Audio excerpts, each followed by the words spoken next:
When a family has owned a business for generations, that business becomes much more.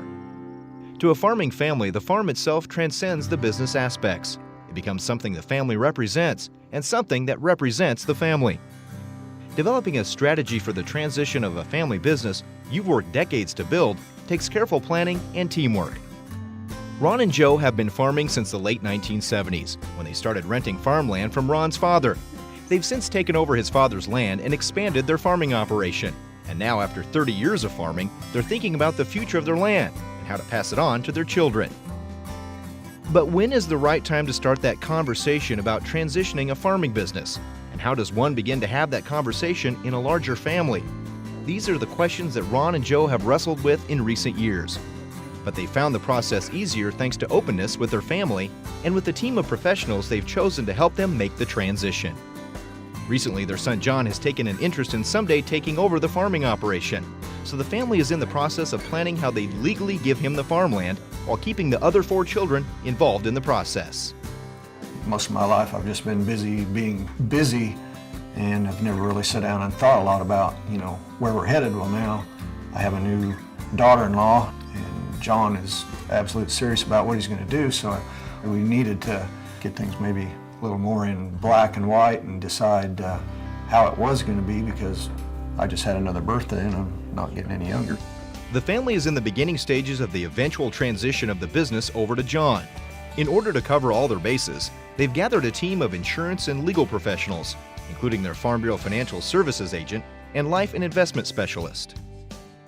We didn't know where to turn or where to look, and if you can find anybody who can give you step 1, you'll get to step 10, but you got to find that person, I think, that'll get you to step 1. Our first step, I called Tara and asked her if she knew of anybody or if we could talk about how to do that, and she brought Ed into the picture. These people that we're working with and have come into our lives have challenged some different ideas and things that we need to consider. Right now, when you just talk to each child individually, you get kind of their perspective and what they feel, but we're planning on getting everyone together and trying to let everyone know what our wishes are. Dad and I get along really well, and I've always felt that he's been more than generous with me. That's just the kind of person he is, so he wanted it to be fair if we bring in a third party or bring in somebody that knows kind of about this or that's helped with this. It helps keep anybody from having hard feelings towards one another. John is the 4th of 5 children, and even though his 4 sisters don't have a desire to take over the farm, they were very active in their father's operations when they were younger. And John, the likely business successor, says he understands that all his siblings have a stake in the farm and is respectful of that. It's our parents, not my parents, so it's going to be as much theirs, and things will have to be split off, and that'll be, I'll be okay.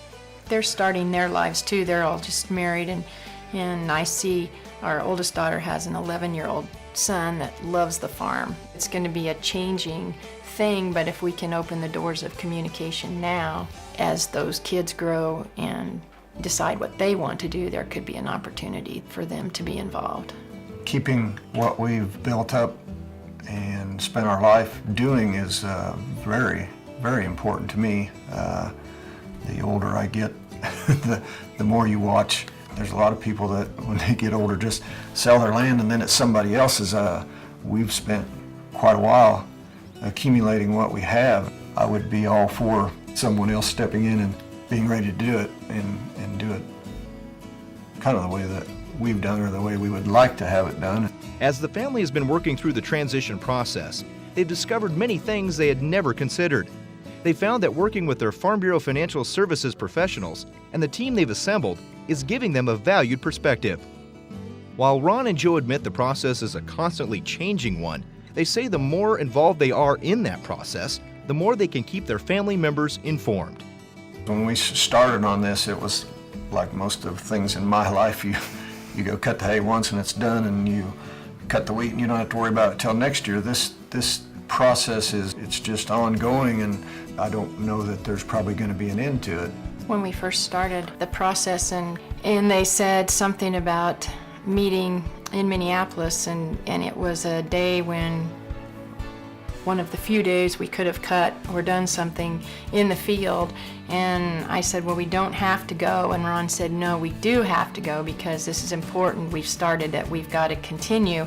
And I think that is a very important step, is not to let other things push it aside, because that's easily done, but to make that step. And sometimes those appointments aren't handy, they're not at a good time, but you do it because it is important to make sure what you have stays together and is passed on.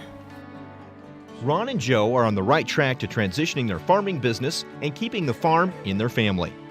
And now that addressing the business transition process has become second nature in regular business planning meetings with their insurance and investment professionals, they feel peace of mind in having begun the transition process at this point in their lives.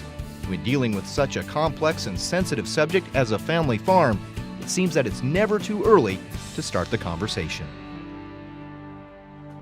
To start your transition planning conversation, contact your Farm Bureau agent, or for more information, visit fbfs.com.